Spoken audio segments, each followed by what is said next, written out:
Yo, I'm Mnemonic. Recording instruments into BandLab is awesome. I should have grabbed my banjo for this.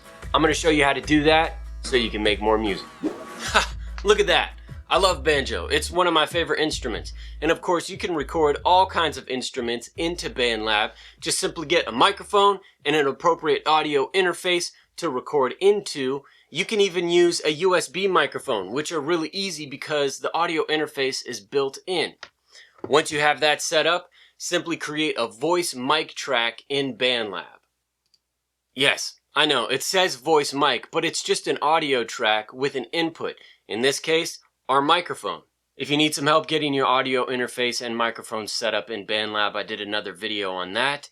Go ahead and check your levels, hit record, and you are good to go.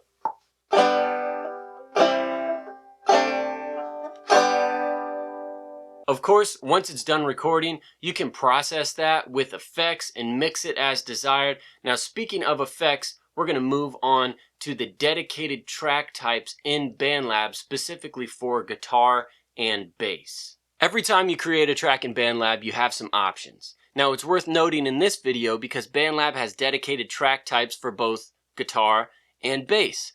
For example, if we create a guitar track, and then down at the bottom left, click Source, you'll see a nice picture of a guitar, but you have a tuner built in right there for you, which makes it really easy to get your guitar in tune. Then right next to the Source button at the bottom left, if you click Effects, and then the Preset drop down, you'll see all different kinds of presets that model amplifiers or different tones and sounds that are most appropriate for guitar.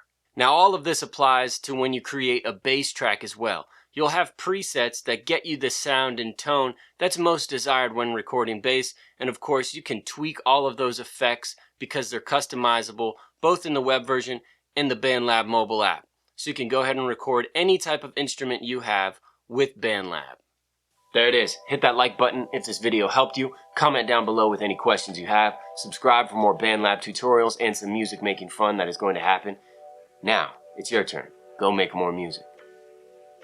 If you are watching this before the end of January 2020, there may still be time to enter my giveaway. BandLab has teamed up with me, which I'm extremely grateful for, to help you make more music. I've said it once, I'll say it again. I'm giving away 5 audio interfaces, 1 Link Digital, 2 Link Digital Duos, the 2 channel, and then 2 Link Analog Minis. They're all great audio interfaces, whether you're just getting started or a seasoned music maker. The link is in the description.